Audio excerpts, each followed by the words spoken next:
Pak, tujuan utama daripada kunjungan ini apa?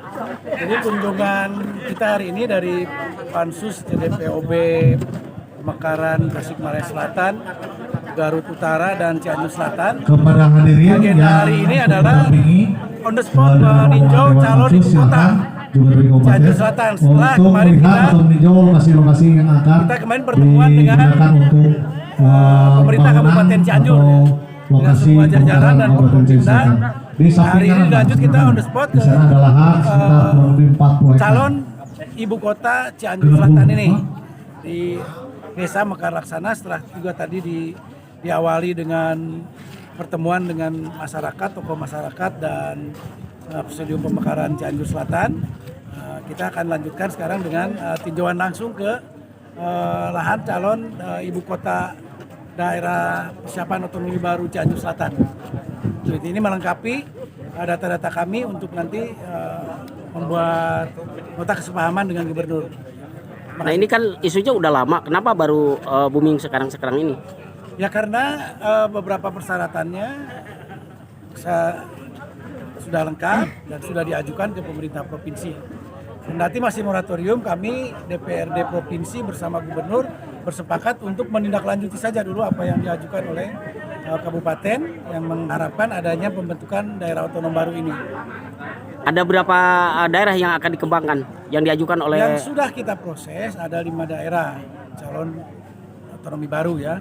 Pertama Garut Selatan, calon kabupaten Garut Selatan. Kedua calon Sukabumi Utara. Ketiga Bogor Barat. Kemudian keempat Indramayu Barat dan Bogor Timur. Nah dilanjut dengan gelombang ketiga ini calon CDPOB Kabupaten Tasik Selatan, Garut Utara, dan Cianjur Selatan. Dan memang masih ada juga yang masih mengajukan, tapi kita nanti secara bergilir kita tunggu prosesnya ya, termasuk tadi memeriksa ulang kelengkapan dokumen yang harus dipenuhi. Nah untuk Kabupaten Cianjur sendiri, kalau hasil penilaian Pansus sendiri ada cukup potensial nggak bisa lolos? Kelihatannya hampir semua syarat terpenuhi ya, termasuk ini calon ibu kota ya, karena ini hitung-hitungan teknis sekali. Tapi pertama minimal ini sudah tersedia lahan cadangan. Kedua juga dari sisi mitigasi bencana juga bebas tsunami ya, ini bebas gempa bumi, juga tersedia dari sisi hidrologi tersedia cukup air untuk kelak kehidupan di kota baru ini begitu. Satu Utara, ketiga Bogor Barat, kemudian keempat Indramayu Barat dan Bogor Timur. Nah dilanjut dengan gelombang ketiga ini calon CDPOB Kabupaten Tasik Selatan, Garut Utara, dan Cianjur Selatan.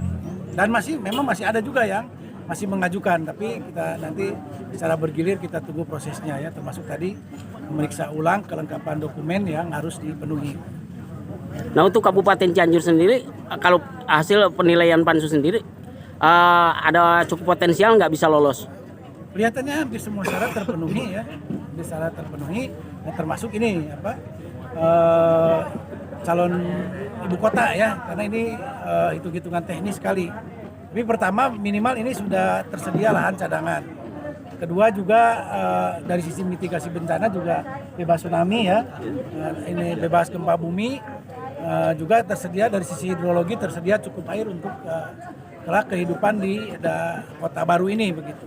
Satu lagi, dari seandainya nanti penandatangan dengan gubernur nih, Cianjur Selatan ini lolos misalkan, ini kurun waktu berapa tahun untuk persiapan sendiri? Nah ini sebenarnya bukan kewenangan kami ya, itu kewenangan pemerintahan di pusat.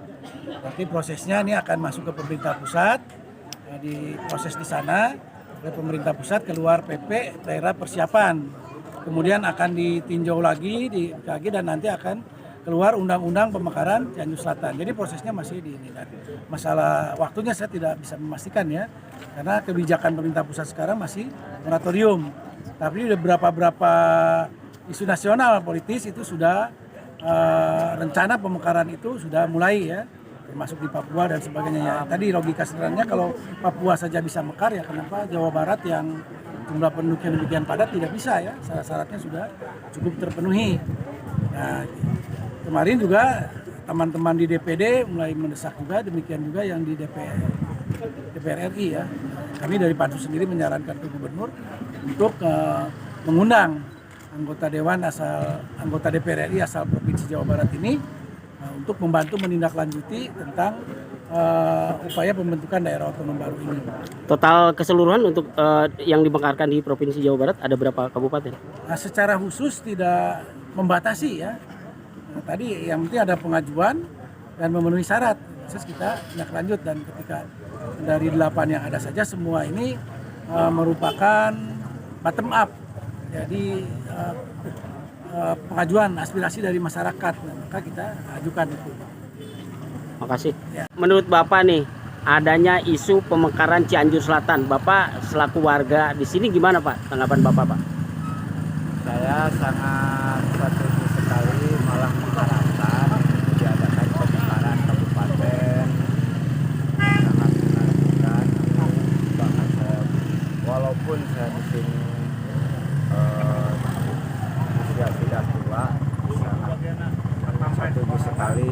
Karena contohnya desa dibekarkan, saya sebagai masyarakat yang bisa merasakan menikmati salah satunya masalah pendidikan, kesehatan, juga jalan, juga alhamdulillah. Saya juga berterima kasih kepada pemerintah sebetulnya ini di respon support masalah pemekaran, apalagi Kabupaten Cianjur Selatan.